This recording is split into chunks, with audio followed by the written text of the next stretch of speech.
આપણું આ મંદિર જે માનવ શરીરની રચનાના આધારિત છે ને વિજ્ઞાનને આધ્યાત્મને જોડતું છે, તે વિશ્વનું 1 નંબરનું મંદિર છે. આવું મંદિર બીજે ક્યાંય નથી.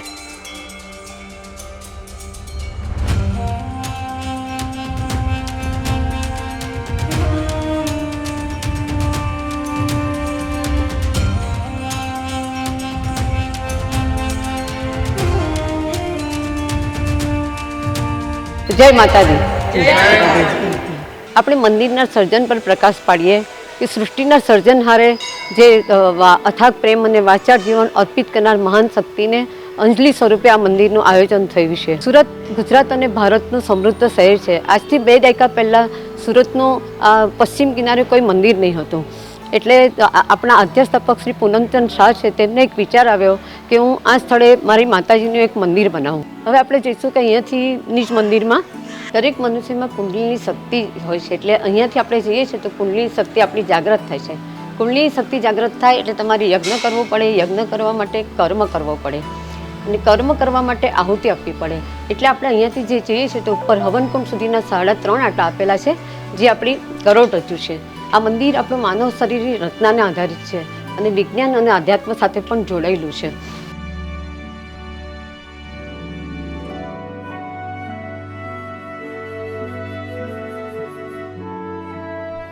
ભવામભરી હવનકુંડ છે. એની પૂર્વમાં છે બ્રહ્મા વિષ્ણુ મહેશ છે, પશ્ચિમમાં 9 ગ્રહ છે અને દક્ષિણમાં શ્રી રાજરાજેશ્વરી લલિતા ત્રિપુરા સુંદરી છે, જે 108 કમળની પાંદડી પર એક જ સ્થાન પર બિરાજમાન છે. શ્રી મહાકાલી, મહાલક્ષ્મી અને મહાસરસ્વતી છે.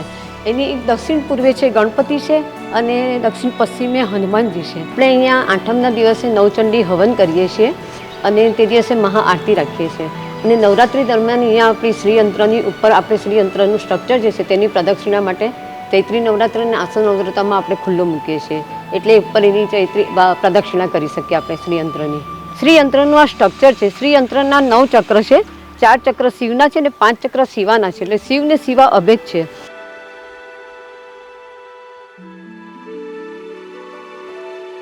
મંદિરના અધ્યાસ્થાપક છે પૂનમચંદ માધવલાલ શાહ અને એમની બાજુમાં એમના ધર્મપત્ની છે વસંત પ્રભા પૂનમચંદ શાહ. આ વ્યાખ્યાન હોલ છે. અહીંયા મહિલાઓના યોગા ક્લાસ ચાલે છે. એમાં હું પણ એક વિદ્યાર્થી છું અને નાના છોકરાઓ માટે કરાટે અને યોગાના ક્લાસ પણ ચાલે છે. અને બીજી ધાર્મિક કથાઓ કે ધાર્મિક પ્રસંગો માટે પણ આ હોલનો ઉપયોગ થાય છે અને વર્ષમાં એકવાર અહીંયા ભંડારો થાય છે.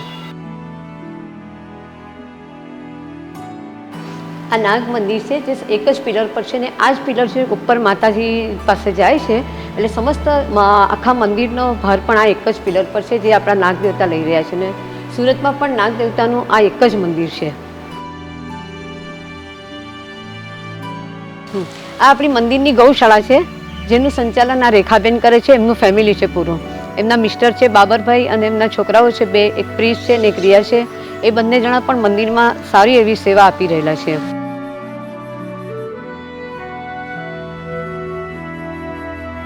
તો સુરતની જનતાને આપણી એ જ અપીલ છે કે આપણું જે મંદિર આટલું છે, આધ્યાત્મિક વારસો જે આપણને મળ્યો છે, તેનું આપણે બધા ભેગા મળીને જતન કરીએ અને બને એટલું ડોનેશન આપીએ તો આ મંદિરનું જે કાર્ય છે તે અધૂરું રહેલું છે તે પૂરું થઈ જાય જલ્દી.